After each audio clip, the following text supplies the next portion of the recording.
يا للوطن يا للوطن يا للوطن حب الوطن من الإيمان ولا تكون من الحرمان انهضوا يا أهل الوطن يا أهل الوطن يا أهل الوطن الله الله. Fakta tentang Banser yang mulai dilupakan publik. Barisan Ansor Serbaguna Nahdlatul Ulama atau disingkat Banser merupakan badan otonom NU dari GP Ansor. Banser adalah institusi yang selalu mengklaim sebagai lembaga yang siap untuk berada di barisan terdepan dalam pengamanan NKRI. Seperti apa sih fakta-fakta Banser ini?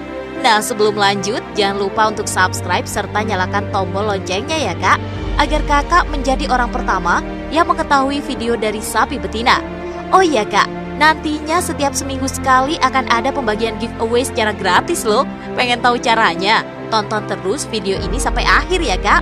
Berikut fakta Banser yang jarang diketahui publik versi sapi betina.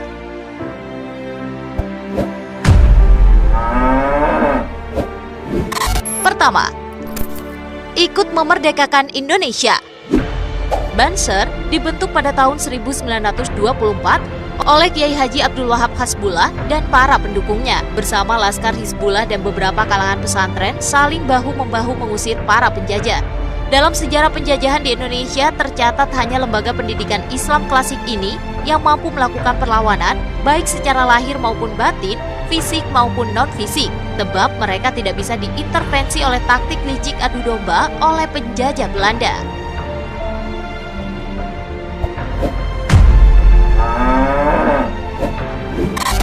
Kedua, pernah menumpas PKI. Pada tahun 1964 sampai 1965 terjadi ketegangan antara NU dan PKI. Disahkannya Undang-Undang Pokok Agraria tahun 1960 dan Undang-Undang Bagi Hasil Pertanian tahun 1960 mendorong PKI yang kala itu tergabung dengan Barisan Tani Indonesia atau BTI melakukan aksi-aksi sepihak menyerobot tanah-tanah masyarakat.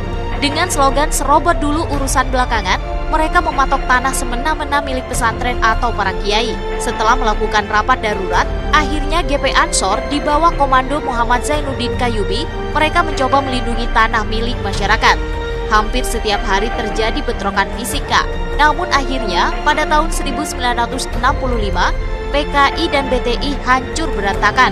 Sebagian dari mereka berlindung ke orang-orang NU serta kembali ke kiai dan pesantren.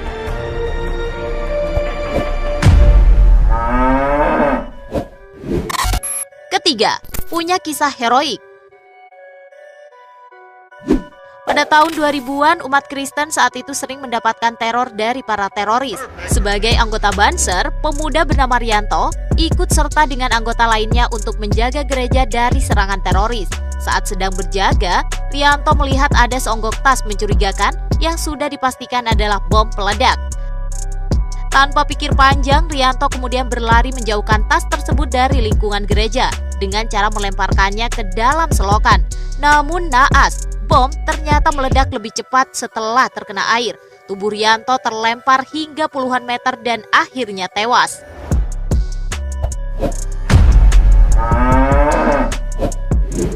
Keempat, berlatih ala militer.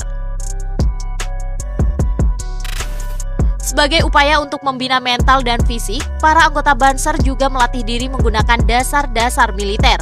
Tak hanya itu kak, mereka juga memiliki upacara pembaretan yang harus ditempuh dengan cara mengatasi setiap ujian dan rintangan yang ada. Setelah mampu melewati beberapa ujian, yang terakhir para anggota harus mengikuti ujian fisik dan mental semalam suntuk atau dikenal Caraka Malam. Sebenarnya latihan ala militer juga sempat dilakukan Banser saat konflik dengan PKI. Bahkan mereka digembleng keras 3 bulan lamanya oleh Raider, Kodam, Kodim, hingga RPKAD.